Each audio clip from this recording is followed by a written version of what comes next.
60টি বর্জনীয়র 1 number, বিলম্বে ইফতার করবেন না কখনো। 1 নাম্বার, দেরি করে ইফতার করা নিষিদ্ধ। ইহুদিরা দেরি করে ইফতার করে। আসসালামু আলাইকুম রহমতুল্লাহ। প্রিয় বন্ধুরা, পবিত্র রমজান মাস আমাদের আত্মশুদ্ধির মাস, আত্মসংযমের মাস, গুনাহ-মাফের মাস এবং রহমতের মাস, নাজাতের মাস। ইনশাআল্লাহ এই মাস আমরা নিজের অজান্তে যে 7টি ভুল করে থাকি। তো দর্শক, কথা বাড়াবো না, চলুন মিজানুর রহমান আজহারী হুজুরের কাছ থেকে সেই 7টি ভুল কি জেনে আসি। তার আগে দর্শক, ভিডিওটা যদি ভালো লেগে থাকে অবশ্যই লাইক, কমেন্ট এবং শেয়ার করবেন এবং আমার চ্যানেলে নতুন হয়ে থাকলে সাবস্ক্রাইব করবেন। ধন্যবাদ। তো চলুন শুনে আসি। 60টি বর্জনীয়র 1 নাম্বার, বিলম্বে ইফতার করবেন না কখনো। 1 নাম্বার, দেরি করে ইফতার করা নিষিদ্ধ। ইহুদিরা দেরি করে ইফতার করে। লা ইয়াজালুন নাসু আলা খাইরিন মা আজ্জালুল ফিতরা। বিশ্বনবী বলেছেন, এই উম্মত যতদিন আগে আগে ইফতার করবে, এই উম্মতের কপাল থেকে কল্যাণ কেউ ছিনিয়ে নিতে পারবে না। চিল্লায় বলেন ঠিক কিনা? আজানের জন্য বসে থাকবেন না, সময় দেখবেন। স্থানীয় সময় যখন সূর্যাস্ত হওয়া মাত্রই বিসমিল্লাহ, খেজুর খেয়ে ফেলবো। পারবেন তো নাকি দেরি করবেন? 2 নাম্বার, রমাদানের পবিত্রতা বজায় রাখবো। কোনো তর্ক বিতর্ক অশ্লীলতায় আমরা জড়াবো না, ঝগড়া করবো না, সরাসরিও না, ফেসবুকেও না। করবেন? কেউ গালি দিলে বলবেন ইন্নিমরুউন সায়েম, আমি রোজাদার। আল্লাহর হাবিব শিখিয়েছেন, কেউ যদি তোমার গালি দেয়, কটু কথা বলে, অশ্লীল কথা বলে, রমজানে তুমিও বলতে পারবে না। তুমি বলতে পারবা ইন্নিমরুউন সায়েম, আমি রোজাদার। আজকে থেকে নিয়ত করেন, রমজানে কেউ গালি দিলে আপনি একটা গালি দিবেন নাকি? কে বলবেন? রোজাদার, রমজানের পবিত্রতা আমি ভঙ্গ করতে পারবো না। অশ্লীল নাটক, সিনেমা আমরা দেখবো না। ব্যাড হ্যাবিট থাকলে রমাদানে এটা ছাড়ার মহা সুযোগ। স্মোকিং এর অভ্যাস আছে অনেকের, ঠিক কিনা? চাপাই নবাবগঞ্জে আপনারা স্মোকিং করেন? আলাম ইয়াদা কাওলা যুরি ওয়াল আমালা বিহি ফালাইসা লিল্লাহি হাজাতুন ফি আইয়াদা তাআমাহু ওয়া শারাবা।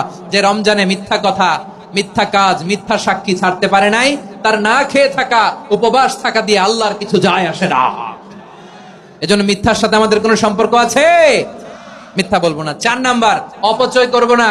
ইন্নাল মুবাদদিরিনা কানু ইখওয়ানাশ শায়াতিন ওয়া কানা শাইতানু লিরাব্বিহি কাফুরা। অপচয়কারী শয়তানের ভাই। আচ্ছা, যে শয়তানের ভাই ও নিজেও আরেকটা কি? শয়তান। যে শয়তানের ভাই ও নিজেও আরেকটা কি? অপচয় করব না। ইফতারি করতে যে আমরা অনেকে অপচয় করি, এগুলো করবেন আপনারা? না, অপচয় করব না। 5 নাম্বারে, রিয়া, লোক দেখানো ইবাদত আমরা করব না। লোক দেখানোর জন্য নামাজ, রোজা, জিকির, তেলাওয়াত, দান সদকা এগুলো করলে আল্লাহর দরবারে এগুলো কবুল হবে? বিশ্বনবী বলেন, দাজ্জালের ফিতনার চেয়ে একটা বড় ফিতনার ভয় আমি করি, সেটা কি? আর রিয়া, শো অফ মেন্টালিটি, লোক দেখানো মানসিকতা। এটা থেকে আমরা বিরত থাকবো ইনশাআল্লাহ। 6 নাম্বার, অনেক গুরুত্বপূর্ণ। ব্যবসায়ী ভাইয়েরা, ব্যবসা করেন কারা কারা? হাত তুলে দেখান তো আমারে। মাশাআল্লাহ, হাত নামান। ব্যবসায়ী ভাইয়েরা, অনেক অসাধু ব্যবসায়ী আছে, রমজান আসলে নিত্য প্রয়োজনীয় পণ্যের মূল্য বৃদ্ধি করে দেয়। এরকম আছে না নাই? এগুলো করবেন না। মজুদদারি করবেন না। পণ্যের কৃত্রিম সংকট বাজারে করবেন না। আপনি লাখ টাকা কামায়া ভাবছেন যে রোজাদারদের কষ্ট দিয়ে ধনী হবেন। এমন রোগ আল্লাহ আপনারে দিবে, কোটি টাকা দিয়েও আপনি হাসপাতালের বিল পরিশোধ করার ক্ষমতা আপনার হবে না। খবরদার।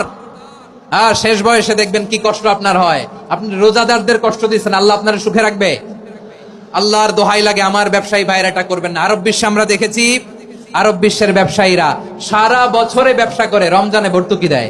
আর আমার দেশের কিছু অসাধু ব্যবসায়ী রমজানে গলাকাটা ব্যবসা করে আর সারা বছর সেইটার উপর দিয়ে চলে। চিল্লায় বলেন ঠিক কিনা? করবেন না, এটা করবেন না। নিত্য প্রয়োজনীয় পণ্যের মূল্য বৃদ্ধি করা হারাম, পণ্যের কৃত্রিম সংকট তৈরি করা হারাম, মজুদদারি করা হারাম, রোজাদারদেরকে কষ্ট দেয়া হারাম। এটা করবেন না।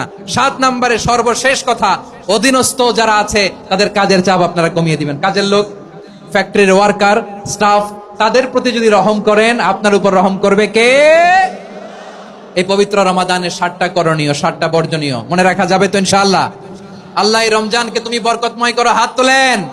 আল্লাহুম্মা বাল্লিগনা রমাদান। আল্লাহ রমাদানকে বরকতময় করো।